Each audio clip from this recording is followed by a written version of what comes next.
हरे कृष्णा। द्विवेदी के सभी दर्शकों का मैं आज की वीडियो में स्वागत करती हूँ और वे सभी लोग जो पहली बार हमारे चैनल से जुड़ रहे हैं। हम अपने चैनल पर वैदिक कल्चर, हिस्ट्री, लाइफस्टाइल एंड वैदिक साइंस से रिलेटेड वीडियोस अपलोड करते हैं जो स्क्रिप्चर्स पे बेस्ड होते हैं। तो विदाउट वेस्टिंग टाइम चलते हैं आज की वीडियो की तरफ। जितने भी प्रोएक्टिव भक्त हैं भगवान के, जितने भी वैष्णव भक्त हैं, वो सभी कार्तिक मास के लिए बहुत उत्साहित हैं और अभी से उन्होंने ढेरों इनबॉक्स में मुझे मैसेज किया है, ईमेल्स किए हैं कि माता जी जरा कार्तिक मास के बारे में हमें जानकारी दें। तो आज का हमारा जो टॉपिक है वो है कार्तिक माह के बारे में। कार्तिक माह क्यों मनाया जाता है, इसके अधिष्ठात्री देवी या देवता कौन है, कार्तिक माह में क्या क्या किया जाता है, कार्तिक व्रत को कैसे किया जाता है, तथा सबसे इम्पोर्टेंट दीपदान क्या है और कैसे किया जाता है। तो आइए बढ़ते हैं वीडियो की तरफ। मथुरा मंडल महात्म्य के अनुसार श्री रूप गोस्वामी बताते हैं कि यदि कार्तिक मास में किसी को कोई तुच्छ सेवा भी मथुरा में मिल जाती है या वृंदावन में भगवान के धाम में मिलती है तो वो अति सौभाग्यशाली मनुष्य होता है, चाहे स्त्री हो या पुरुष। तो किस प्रकार की सेवा हम वहां ले सकते हैं? हम संकीर्तन कर सकते हैं, भगवान के नामों का उच्चारण कर सकते हैं, ग्रंथों का वितरण कर सकते हैं, प्रसादम का वितरण कर सकते हैं, भगवान के लिए सुगंधित पुष्पमालाएं बना सकते हैं, उनके श्रृंगार से रिलेटेड चीजें कर सकते हैं, गौ सेवा कर सकते हैं, कुछ भी जो छोटी से छोटी सेवा, इवन स्लीपर्स की भी सेवा करते हैं लोग, की चप्पलों को सही जगह रखते हैं, जल पिलाते हैं लोगों को, पौधों में जल डालते, इस तरह की अन्य सेवाएं हैं, अनेक सेवाएं हैं जो कि आप वहां पर कर सकते हैं। तो यदि आप सौभाग्यशाली हैं, अगर आपको उनमें से कोई सेवा करने का कार्तिक माह के दौरान कभी भी मौका मिलता है, इसीलिए ज्यादा से ज्यादा भक्त देश विदेश से कार्तिक माह के दौरान वृंदावन में आकर रहते हैं। जिस प्रकार से नदियों में गंगा नदी सर्वश्रेष्ठ मानी गई है, उसी प्रकार से पर्वतों में हिमालय राज सर्वश्रेष्ठ माने गए हैं, और जैसे धामों में वृंदावन धाम सर्वश्रेष्ठ माना गया है, उसी प्रकार से सभी माह में हमारा कार्तिक माह सबसे सर्वश्रेष्ठ माना गया है। और क्यों, इसको हम अब जानते हैं। श्री रूप गोस्वामी द्वारा कृत जो राधा सहस्त्र नाम है, उसके अंतर्गत राधा रानी का एक नाम आता है कार्तिका। तो जो हमारे इस माह के अधिष्ठात्री देवी हैं वो हैं श्रीमती राधिका रानी। तो जो राधिका रानी हम सबको अति प्रिय हैं, जो भगवान श्री कृष्ण को अति प्रिय हैं, तो कैसे नहीं होगा भगवान श्री कृष्ण का ये फेवरेट मंथ। तो कार्तिका से लिया गया है कार्तिक। इसी के साथ साथ राधा रानी का एक और नाम आता है जो आता है ऊर्जेश्वरी देवी, मतलब ऊर्जा प्रदान करने वाली देवी। इसीलिए कार्तिक माह के जो व्रत का पालन किया जाता है उसे ऊर्जा व्रत भी कहा जाता है। तो देखिए अब आपको पता चल गया कि कौन है अधिष्ठात्री देवी हमारे कार्तिक माह की। इसी के साथ साथ कार्तिक माह को दामोदर मंथ भी कहा जाता है, दामोदर माह भी कहा जाता है। उसकी तो एक छोटी सी प्यारी सी लीला है जो हम आगे चल के सुनेंगे। देखिए हम इसे दामोदर माह क्यों कहते हैं? दाम का तात्पर्य क्या है? दाम का तात्पर्य है एक रस्सी, और उदर का तात्पर्य क्या है? पेट, है ना, ये हम सभी को पता है। तो दाम और उदर, तो दामोदर कहा जाता है। आप सभी ने भगवान श्री कृष्ण के अनेक टेम्पल्स विजिट किए होंगे, जिसमें एक भगवान श्री कृष्ण की छोटी सी लीला आपने चित्रित देखी होगी, जिसमें एक उखल से, है ना, उखल पे माता यशोदा भगवान श्री कृष्ण को रस्सी से बांध रही है। तो ये है छोटी सी लीला जिसके अंतर्गत हम दामोदर मंथ को दामोदर, दाम उदर पे बंधी हुई है, इसलिए दामोदर भी मंथ भी कहते हैं।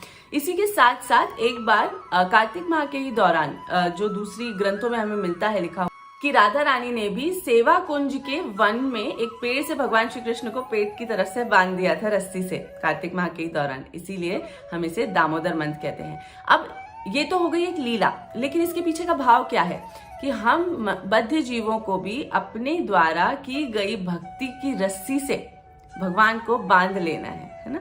भगवान तो सर्वव्यापी हैं, भगवान तो सबको चला रहे हैं, हमारे परमपिता परमेश्वर हैं, परंतु हम अपनी भक्ति ही एक ऐसी चीज है जिससे भगवान को अपने पास रख सकते हैं, है ना।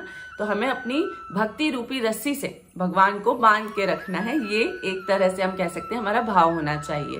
दामोदर मंथ या कार्तिक मास एक अत्यंत मंगलकारी माह है जिसमें अनेक त्योहार आते हैं, जैसे कि कार्तिक पूर्णिमा, रास पूर्णिमा, गोपाष्टमी, बहुलाष्टमी, दिवाली, गोवर्धन पूजा तथा तुलसी विवाह, इस तरह के अनेक महोत्सव आते हैं। देखिए हम वैसे तो हमारा जो संप्रदाय है इसमें पूरे साल महोत्सव चलते हैं, क्योंकि भगवान की भक्ति हर दिन होती है, राइट। तो हर दिन हमारे लिए कोई ना कोई त्योहार है, पर स्पेसिफिक डेज इस मंथ में सबसे ज्यादा पड़ते हैं। अब हम आते हैं व्रत की तरफ कि कार्तिक व्रत का पालन कैसे करना है ना, या कार्तिक उपवास का पालन कैसे करना है। व्रत का तात्पर्य क्या हुआ? व्रत या उपवास का तात्पर्य हुआ अपने आप को भगवान के निकटतम होने का आभास कराना, है ना। तो ये एक तरह की तपस्या है। दामोदर मंथ में भी व्रत अलग अलग तरह से करते हैं। देखिए इसका कोई स्पेसिफिक तरीका नहीं है, तरीका इन द सेंस कि इसको कोई एक तरह के नियम से बाध्य नहीं किया जा सकता, क्योंकि सबकी शारीरिक कंडीशंस अलग अलग है। अभी मैं आपको जो व्रत के पालन करने के तरीके बताने वाली हूँ वो आप ध्यान से सुनेंगे, लेकिन इससे पहले मैं आप सभी को कहना चाहती हूँ कि यदि आप में से किसी को भी कोई फिजिकल या मेडिकल कंडीशंस हैं तो आप प्लीज अपने शरीर को देखते हुए ये व्रतों का पालन करें। तो देखिए जैसे हम एकादशी में करते हैं इस व्रत को, कोई लोग तो सिर्फ जल पे करते हैं, 30 डेज जल का सेवन करते हैं सिर्फ, पर हम तो उस लेवल पे नहीं है, हमें तो भूख लगती है, हम नहीं चल सकते जल के साथ। लेकिन जो योगी तपस्वी हैं वो इसे सिर्फ जल के साथ कर सकते हैं। कुछ लोग होते हैं जो इसे सिर्फ फल के साथ करते हैं, है ना, पूरा महीना सिर्फ फ्रूट्स खाते हैं, चाहे 3 टाइम खाएं चाहे 1 टाइम खाएं। कुछ लोग इस व्रत के दौरान सिर्फ 1 मेजर मील खाते हैं, पूरे दिन कुछ नहीं खाते, और 1 मेजर मील रात के टाइम पे खाते हैं। कुछ लोग सिर्फ एकादशी प्रसादम खाते हैं पूरे 1 महीने तक। कुछ लोग दोनों टाइम भोजन तो करते हैं परंतु अल्पाहार लेते हैं, मतलब कम, अपनी भूख से कम खाना खाते हैं। कुछ लोग करते हैं इसको कि अपनी जो फेवरेट चीजें हैं खाने की उन्हें त्यागते हैं और अपने आप पर संयम रखते हैं। इसी के साथ साथ अब क्या क्या करना चाहिए हमें इस मंथ में, क्योंकि हमने ये तो जान लिया कि तपस्या में व्रत कैसे करना है। व्रत एक पार्ट हो गया तपस्या का, बाकी की चीजें क्या क्या करनी चाहिए। तो हमें ब्रह्म मुहूर्त में उठना चाहिए, ये मैंडेटरी है। कार्तिक माह में हमें मैंडेटरी है कि ब्रह्म मुहूर्त में उठना है। घर के आसपास मौसम देखते हुए, क्योंकि ठंड का समय भी होता है, तो घर के आसपास यदि कोई पवित्र जलाशय है तो वहां जाकर आप डिप ले सकते हैं, परंतु अपनी सेहत देखते हुए। उसी के साथ साथ हमें ज्यादा से ज्यादा भगवान के नाम जाप करने चाहिए। यदि हम 8 माला करें तो 16 करें, 16 कर रहे हैं तो उससे अधिक करें, तो हमें ज्यादा माला करनी चाहिए। कथा श्रवण पूरे दिन करना चाहिए, चाहे कुछ भी कर रहे हैं। यदि गृहिणी हैं आप तो आपके पास में एक तरह से जैकपॉट है कि आप जॉब पे नहीं जा रही तो डिस्ट्रैक्शन की कोई बात ही नहीं है, तो आप कथा लगा दें फोन में, अपने दिन भर घर का कार्य करें, कोई प्रॉब्लम नहीं, परंतु कानों में कथा पढ़ती रहनी चाहिए। इसी के साथ साथ आप कथा श्रवण और श्रुति और मनन सब कुछ करें। कथा हमने सुन ली, लेकिन उसकी मैंने एक बार आपके साथ रील शेयर की थी छोटी सी, जिसमें धुंधकारी की रील शेयर की थी कि किस प्रकार धुंधकारी ने कथा का श्रवण, चिंतन और मनन तीनों चीजें की तो वो मुक्त हो गए प्रेत योनि से। तो इसी प्रकार हमें सिर्फ कथा सुननी नहीं है, दूसरों से डिस्कस करनी है, उसका श्रवण करने के बाद उसका मनन और चिंतन भी करना है, ठीक है। इसके अलावा हम जो दामोदर अष्टकम है इसका पाठ कर सकते हैं। दामोदर अष्टकम जिन्हें नहीं आता वो ऑनलाइन निकाल कर या ऑनलाइन चलाकर भी कर सकते हैं, कोई प्रॉब्लम नहीं। देखिए मैं प्रॉमिस तो नहीं करती, बट मैं ट्राई करूंगी कि मैं कार्तिक मास से पहले दामोदर अष्टकम रिकॉर्ड करके आप सभी के लिए सुविधाजनक हो जाए, इसलिए डाल दूं, but I can't promise it right now because मेरा थोड़ा सा थ्रोट अभी दिक्कत दे रहा है अभी भी। तो अगर कोशिश करूंगी, अगर मैं रिकॉर्ड कर पाई तो मैं डेफिनेटली आप सभी के साथ उसे शेयर करूंगी।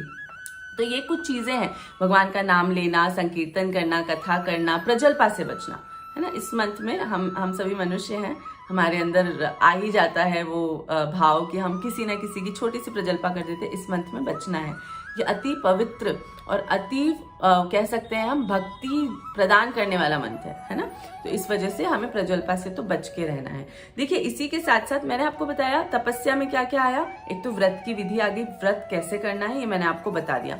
दूसरा क्या आया तपस्या में, हमें क्या क्या करना है ड्यूरिंग द डे, है ना।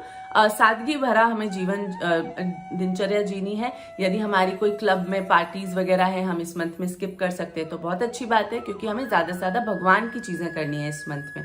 अब last but not the least सबसे इंपॉर्टेंट है दीप दान कैसे करना है। और दीप दान होता क्या है, दीप का दान किसको करना है। दीप का दान तो देखिए बहुत सारे लोग इसे पवित्र जलाशयों में भी करते हैं, कुछ लोग इसे जो पवित्र पेड़ पौधे होते हैं, जैसे तुलसी महारानी होगी, तुलसी महारानी को हम हर रोज ही दीपदान करते हैं, पर एक्स्ट्रा दीपदान होता है, ठीक है। जैसे हमारे यहाँ पर ऋषिकेश में गंगा जी में दीप बहाते हैं लोग, तो वो भी किया जा सकता है। अपने घर के मंदिरों में दीपदान किया जा सकता है। और यदि आप किसी टेम्पल में जा रहे हैं भगवान श्री कृष्ण के, तो वहां दीपदान कैसे करना है ये मैं आपको बताने वाली हूँ।